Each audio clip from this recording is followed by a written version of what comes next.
దాంతోపాటు మరొక కొత్త సినిమా తయారవడానికి ఇది ఒక ప్రాతిపదిక అవుతుంది. ఇలాంటి నేపథ్యంలో సినిమా రిలీజ్ కాకముందే నువ్వు ఒక రకమైన జడ్జిమెంట్ నువ్వు ఇచ్చావంటే నువ్వు ఎంతమంది కుటుంబాలతో ఆడుకుందామని చూస్తూ ఉన్నావు. నువ్వు ఒక బాధ్యత గల మంత్రిగా పనిచేసావా ఆ రోజు అనేటువంటి మాట అడుగుతున్నావు. ఇవాళ ఒక బాధ్యత గల ప్రజాప్రతినిధిగా నువ్వు ఆ మాట మాట్లాడచ్చా? నీ స్థాయి ఏంటి? సినిమా రిలీజ్ కాకముందే ఆ మాట అన్నావంటే ఎంతమంది కుటుంబాలతో ఆడుకున్నావు నువ్వు చూస్తూ ఉన్నావు. ముందుగానే నీ జడ్జిమెంట్ ఇవ్వడానికి నువ్వేమైనా దైవాంశ సంభూతుడివా? ఏ రకంగా మాట మాట్లాడతావు? అంతకుమించి మీ పార్టీకి సంబంధించిన వ్యక్తినే ఆ వ్యక్తి చనిపోతే పర్వాలేదనే విధంగా రాజకీయాలు నడుపుతున్న వ్యక్తులు. నిన్న మాట్లాడేటువంటి అంశంలో ఏం మాట్లాడావు నువ్వు? చనిపోతే దాన్ని బట్టే ఈ రాష్ట్రం యొక్క పతనం ప్రారంభమవుతుంది, ప్రభుత్వం యొక్క పతనం ప్రారంభమవుతుందంట. అంటే చనిపోవాలని నువ్వు కోరుకుంటున్నావా? చనిపోవడం ద్వారా రాజకీయ ప్రయోజనాలు ఆశిస్తున్నావా నువ్వు? ఏమిటి నీ ఆలోచన? ఎక్కడైనా సరే నీ దగ్గర మానవత్వం లేదనేటువంటి మాట అనిపిస్తూ ఉంది. తర్వాత మేము డీజీపీ గారికి చెప్పి వీళ్ళందరినీ అరెస్టులు చేసేమన్నామని చెప్పేటువంటి మూర్ఖపు మాటలు మాట్లాడుతూ ఉన్నాం.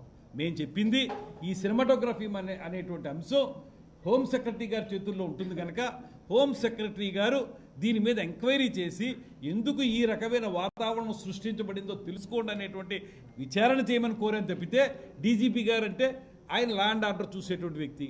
ఆయన్ని మేము ఏదో మాట్లాడినట్టు అరెస్టులు చేసేమన్నట్టు నువ్వు వక్రీకరించి మాట్లాడితే నీకు ఉన్నటువంటి జ్ఞానం ఎంత? సినిమా విషయాల మీద నీకున్న పరిజ్ఞానం ఏంటి? దీన్నే అంటారు జంతు సమాన మూర్ఖత్వానికి నమూనా అని జంధ్యాల గారు ఎప్పుడో అన్నారు. ఇలాంటి వాళ్ళని చూసే ఇలాంటి మాటలు మాట్లాడడం ఎంతవరకు సమంజసం? మేము కోరింది ఎవరైతే ప్రిన్సిపల్ సెక్రటరీ హోమ్ ఉన్నారో వారిని ఒక ఎంక్వైరీ చేయమన్నాం. ఎందుకు ఈ సినిమా రిలీజ్ సమయంలో ఇలాంటి వాతావరణం సృష్టించబడింది తెలుసుకోండి అన్నాం. దాన్ని బట్టి మేము భవిష్యత్తులో ఏ రకమైన కార్యాచరణ తీసుకోవాలో అనేటువంటి మాటని తెలియజెప్పడానికి మేము మాట్లాడడం తప్పితే డీజీపీ గారితో చెప్పాం, పోలీసులు పంపించి అరెస్ట్ చేయమన్నాం.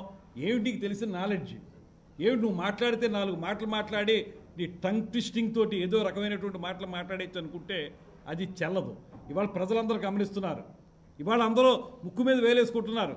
ఫలానా వ్యక్తి చనిపోతేనే అప్పటితోనే నీ పత్రం ప్రారంభమవుద్ది అనేటువంటి మాట మాట్లాడారంటే అంటే మీ రాజకీయ ప్రయోజనాల కోసం మీ పార్టీ వ్యక్తి కోరుకోవాలని మీరు కోరుకుంటున్నారా అని అడుగుతూ ఉన్నాను.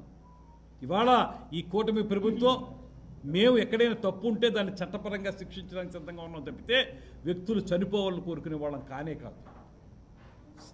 శిక్ష అనుభవించవలసి వస్తే అనుభవిస్తారు, తప్పదు. దానికి ఒక పద్ధతి ఉంటుంది.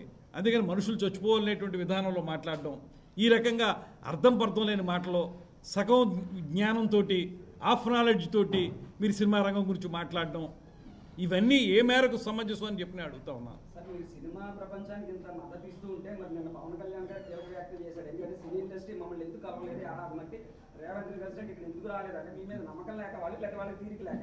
మీరు ఒక విషయం అండి, పవన్ కళ్యాణ్ గారు మాట్లాడింది స్పష్టమైన విషయం. అదేమిటంటే సినిమా పరిశ్రమకి సహకరిస్తున్నప్పుడు మీరు వచ్చి కలిస్తే మీ సమస్యలు ఏమన్నా ఉంటే పరిష్కరించడానికి మేము సిద్ధంగా ఉన్నాం. అదే ఈ సంవత్సరం పొడుగునా మేము చేస్తా ఉన్నటువంటి అంశం అనేటువంటి చెప్పారు. కలవాల్సిన అవసరం ఉందనేటువంటి మాట చెప్పారు. మేము చెప్పడం ఏంటి? ఇవాళ సినిమా ఇండస్ట్రీలో సుప్రసిద్ధ నిర్మాత అరవింద్ గారు కానీ ఇతరత్ర నిర్మాతలు కానీ వారు కూడా చెప్తున్న మాట ఏంటంటే మీరు విన్నారు కదా, వారు చెప్పింది కూడా కలవాల్సి ఉంది, ఎందుకు కలవలేదు మాకు అర్థం కావట్లేదు. అది కలవపోవటం అనేది ఇంకా వారి విద్యతకు వదిలేస్తాం, అదే చెప్తున్నాం.